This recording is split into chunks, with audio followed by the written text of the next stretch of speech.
What's happening, folks? Welcome back to the channel. The dust has settled on another Glasgow derby. It finished 1-1 yesterday. That's a bonus video today to pick through all the pieces from yesterday's game, run through the player ratings, and of course, last night, clean sweep for Celtic at the PFA Awards.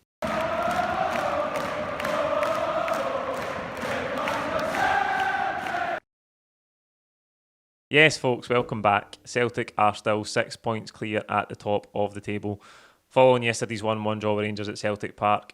As I said in the content yesterday, it was a really stressful 90 minutes. Rangers obviously finished the game stronger. We had that really strong period after the opening goal from Jota in the first half where we should have put Rangers to the sword. Probably scored one or two more goals and give ourselves a really comfortable foothold in the game. We couldn't do that, and then the game did change in the second half, and Rangers finished strongly, and it was them that missed the chances late on in the game to win it. I think it was one of those games that we're going to see from this fixture for the foreseeable future, really. Tight, could have gone either way, a bit like the semi-final. I don't think in either of those games Celtic have played to their best level, and that might be because Rangers have restricted us with their performances, but I think in both games Celtic could have went on and won them. The Carter Vickers chance at Hampden and the chances we missed towards the end of that first half yesterday. These are big moments, and when you're on top in these games, you have to take your chances and take control of the game, and we didn't quite manage to do that. And listen, in the second half now, the Rangers, because they had chances to win it and they blew them. So I think a draw on the balance of the first half compared with the second half, you could say a game of two halves. That was the feel from people outside the ground yesterday. I think a draw isn't the most unfair result on the planet, but it's a good point for us because it keeps us 6 points clear. There's 9 points to play for. We only need 4 to secure the title at home to Hearts next Saturday. A great chance for us to take that final step and make it a formality, because all we need after that is an extra point. But the goal difference is so comfortable that if we get that victory next Saturday, it will be all but confirmed. But as ever with these games, the narrative after them is so blown out of proportion. It happened with the game at Hampden, and it happened again yesterday. Because as I say, the game finished 1-1. We didn't need to win the game. Rangers did. We are the team that's in the commanding position in the league table. But because Rangers finished the game stronger the last 15-20 minutes, missed big chances to win the game, that they somehow played us off the park, and that they're the best team in Scotland by a mile. If only there was a more robust way of testing who the best team in Scotland is, like, I don't know, a league table, play with 38 games, see who comes out on top. And as you can see, we are 6 points better off, we're 19 goals better off, and we've got the better head-to-head record against Rangers this season in the league. So this Celtic team have done absolutely brilliantly to turn it around from where we started the season. Ange Postecoglou has worked miracles with this squad. The mess Celtic were in at the start of the season, everyone could see how poor it was. It was so poor that many Rangers fans and Rangers media outlets were calling the league title in August and September and planning title parties for December. So if that doesn't tell you how far Celtic have come, to have lost their first 3 away games, be sitting in 6th position after 6 games, to turn it around, to be 28 league games unbeaten, with the majority of the team being new players. This is not the squad that won 9 league titles in a row.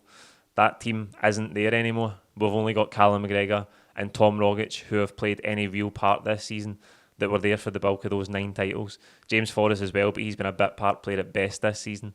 This is a brand new Celtic team, early in its evolution. And Ange said as much after the game yesterday, speaking to BBC Scotland. It's still stage 1 as far as I'm concerned. We can play better, not through a lack of trying.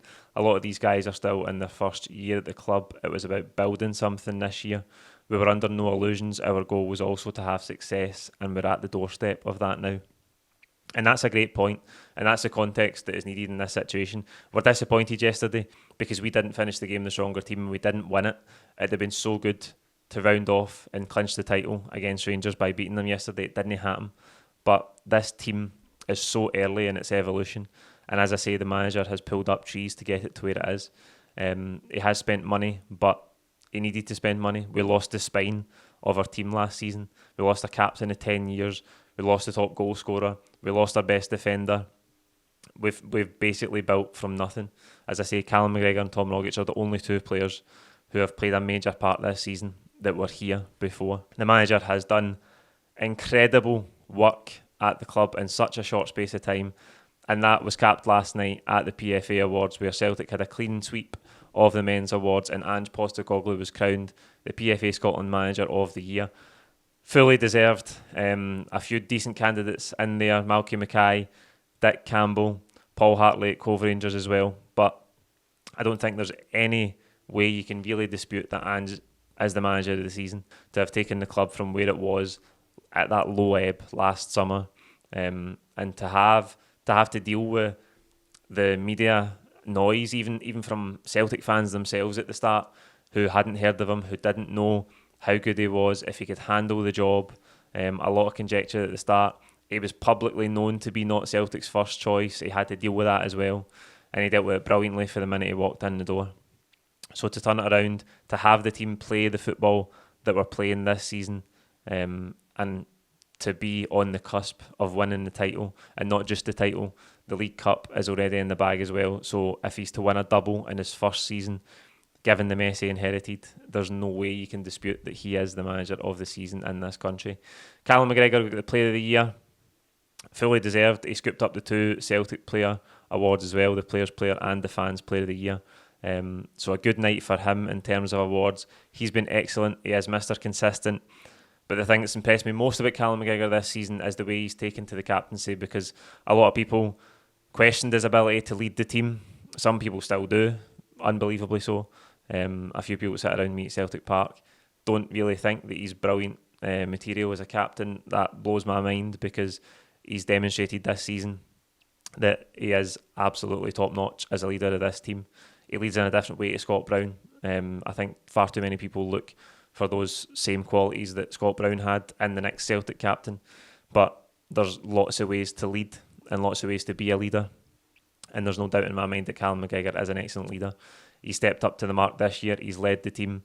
He's been so key in terms of the team adapting a new philosophy, in terms of helping the manager get his message onto the pitch to the players, and really buying into what the manager's trying to do. Callum McGregor has been central to that, but his performances week in and week out are so consistent, and he fully deserves that Player of the Year award. All three Player of the Year awards. And completing the clean sweep for the men's awards, it was Leo Abada with the Young Player of the Year. He also got the Celtic Young Player of the Year as well. He's been really good, Abada. He was brilliant those first few games, and we thought we had a real player in our hands. He had a slight dip, but then came back to really good form, and he's got a knack for scoring goals. He scored a lot of goals this season. I think it's 16 in all competitions. He's our top scorer in the league still to this day, I think. I know Kyogo won the Celtic top scorer award last night. That's for all competitions. I think he's got 17 goals now. But Abada has been excellent for a 19-year-old kid to come to this country. A relatively big price tag. It was £3 million to be thrown in at the deep end from day one, because we didn't have any other options. James Forrest, the experienced player there, out with injury for most of the season. We've had to call on Abada much more than we probably thought we would have to. And to be fair to him, more often than not, he stepped up to the mark. And he looks like he could be a real top player. Still, as I say, 19, 20 years of age, a lot of development in him. And hopefully an exciting future at Celtic. There is times, like yesterday, and we'll come to the player ratings in a minute, where he comes onto the game and he gets some really, really basic things wrong. But I'm sure he can iron that out, and he's got so much development in him at such a young age. And also, in the Women's Awards, the first time the PFA have ever held Women's Awards, which is a great step forward for women's football in this country. Jacinta won the Women's Young Player of the Year. So it was a great night for Celtic across all the awards at the PFA ceremony last night. And fully deserved across the team, across the squad and the staff. For the manager to pick up the Manager of the Year award tells you the good job the staff have done as well. Guys like John Kennedy and Gavin Stratton, who came in for a lot of stick last season, they have also bought into what the manager's doing. They carry forward his message.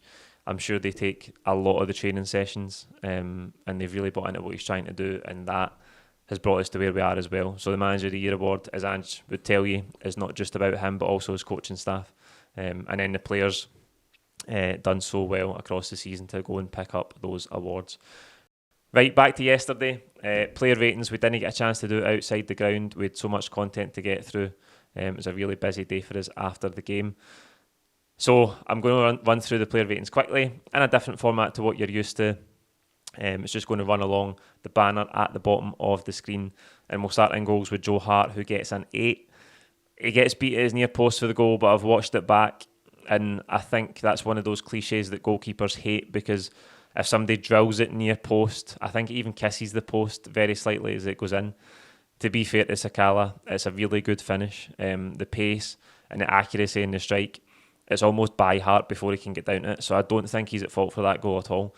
But what he does do is he makes 2 excellent saves, at least 2 excellent saves. The one for Arfield on the cutback, I think it's for Scott Wright, who gets in behind Starfelt, cuts it back for Arfield. A great one-handed save. He saves the Jack rebound, which is straight at him. But there's another one where Sakala is clean through. He makes another really good save. And let's be honest, if we'd have lost that game yesterday, we wouldn't be thinking it as comfortably as we are about the remaining games. That was big saves for Joe Hart when we needed them to take a massive step towards securing the title. And listen, we were clinging on in the last 15 minutes of that game. That's the way the game played out. We had the big chances in the first half. Rangers had the big chances in the second half. But our goalkeeper stood up and made saves when he had to. The really big derby in this season was at Ibrox, back at the start of April. And we won it. We went to Ibrox in front of their supporters, 700 of us in the corner, and we won it. We took the chances when we had to, and we defended and held the lead when we had to. So this game, for Joe Hart to stand up and make the big saves, was crucial for us. Because as I say, Rangers had to win the game. They had to take their chances and they didn't. And that's thanks a massive part to Joe Hart. Ralston at right back. I've gone 5 for Ralston. I think he did struggle a bit.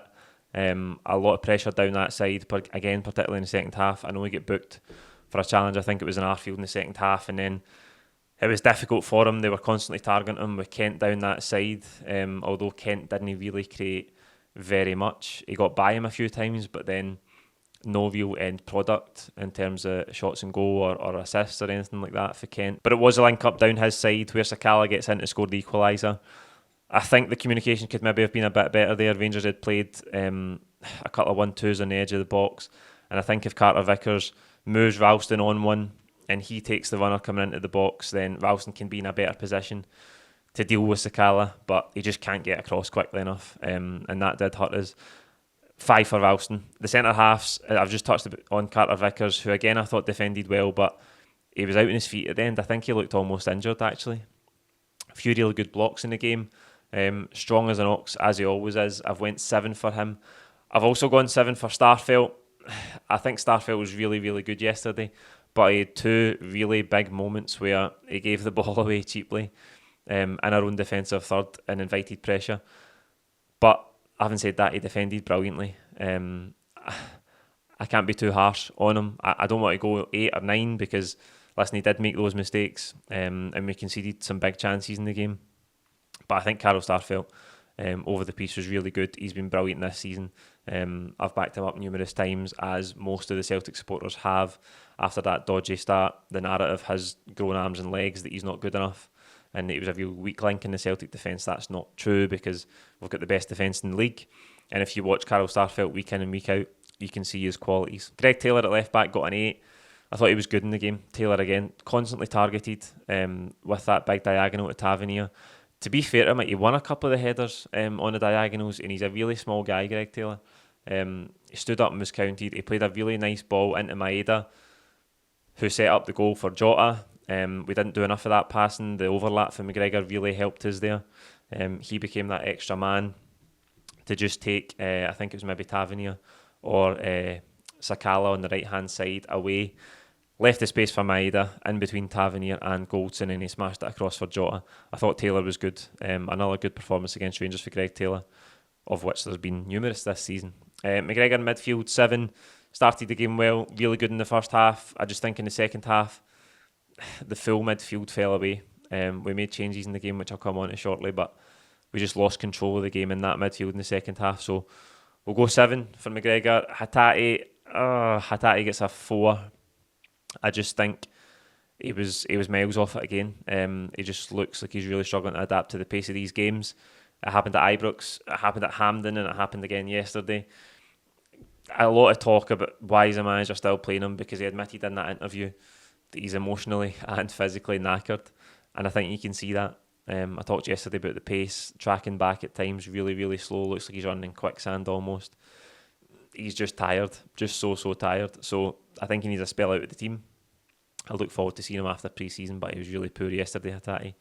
So he gets a 4. O'Reilly gets 6.5. Again, I think he had a few good moments in the first half, O'Reilly, but in that second half, a real dip. He comes off for Vogic. But as I say, we just lost control in the midfield in that second half, and it really hurt us in the game. Jota on the right-hand side, an 8. Really, really good, I thought. Gets the goal. Catches Barisic sleeping again at the back post. Really brilliant movement from him. Timed his run to perfection just to nick in ahead of Barisic and put it past McGregor. And then he could maybe have had 1 or 2 assists in the game as well. He lobs a brilliant ball to the back post for Maeda's header. And it's that one where Maeda's just got to put him, McGregor and the ball into the net. But he kind of panics, didn't he? He pulls out of it. And we don't score the goal, but that wasn't for Jota's build-up play, because it was really, really good. He showed great imagination, because there was an easy ball. There was an easy shot ball on to McGregor, I think, who'd made a run.